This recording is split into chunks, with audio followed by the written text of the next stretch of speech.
Welcome to this special explainer from Vibrations and Manifestations. Have you ever felt this, immense pressure to find the one single perfect right way to create the life you want? Well, today we are going to take that myth apart, piece by piece. Let's dive in.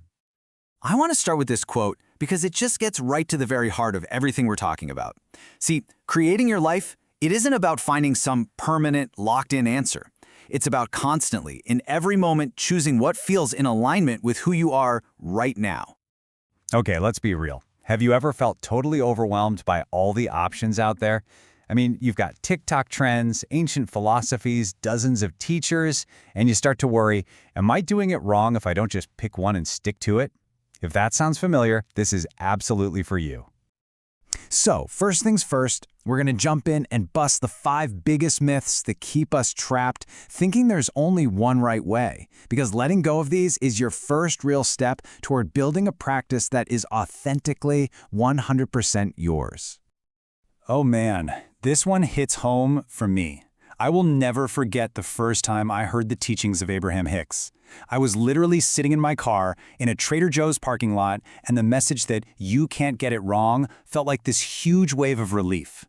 But fast forward a few months, and that same teaching just felt flat. And I totally panicked. I thought, oh no, did I lose my connection? Did I do something wrong? But here's what I learned. I hadn't failed at all. I had evolved. That teaching was the perfect medicine for who I was in that moment. But I was changing. And this isn't some kind of spiritual betrayal or failure. It's progress.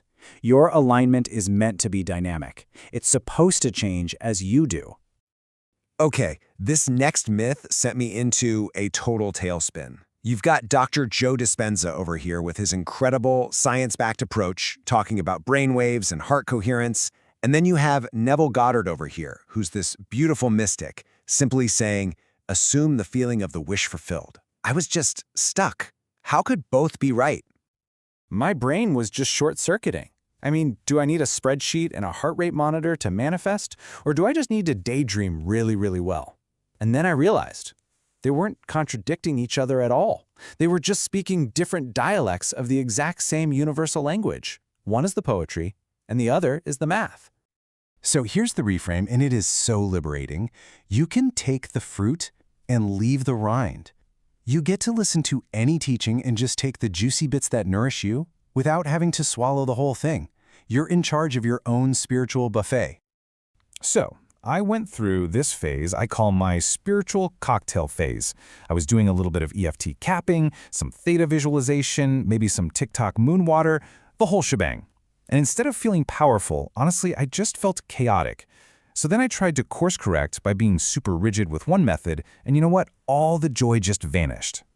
And that's when it clicked. Mixing things up isn't messy, it's creative. It's how we make these practices our own. Think about it. You're not a robot following a pre-written code. You're an artist, and your life is your masterpiece. When I first discovered Louise Hay's book, You Can Heal Your Life, her affirmations were my lifeline. I had "I love and approve of myself" on sticky notes everywhere. But then, life got more complicated, and those simple affirmations just weren't cutting through the deeper stuff anymore. And I felt this deep sense of shame, like I was betraying the very person who had helped me so much. But here's the beautiful truth I came to. Outgrowing a teaching isn't failure, it's graduation.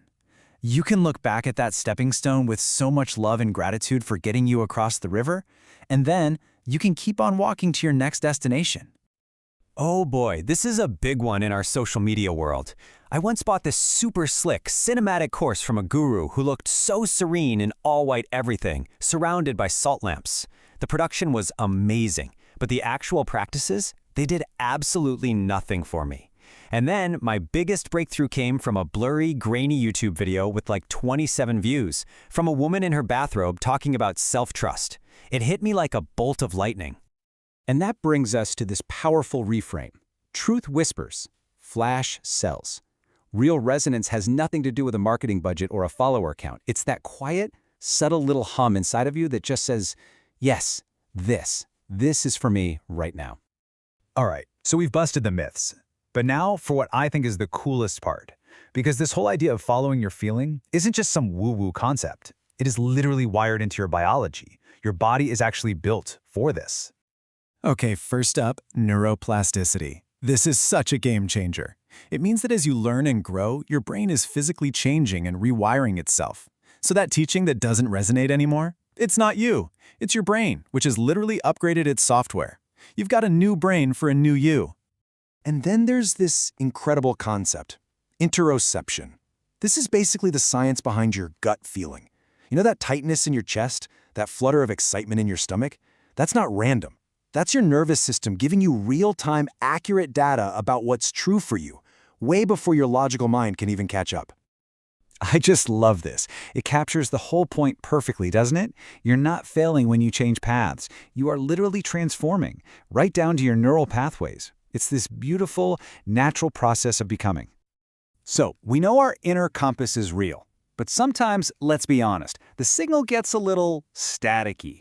There's so much noise from the outside world. So, let's run a quick debug mode to clear the static and reboot your system.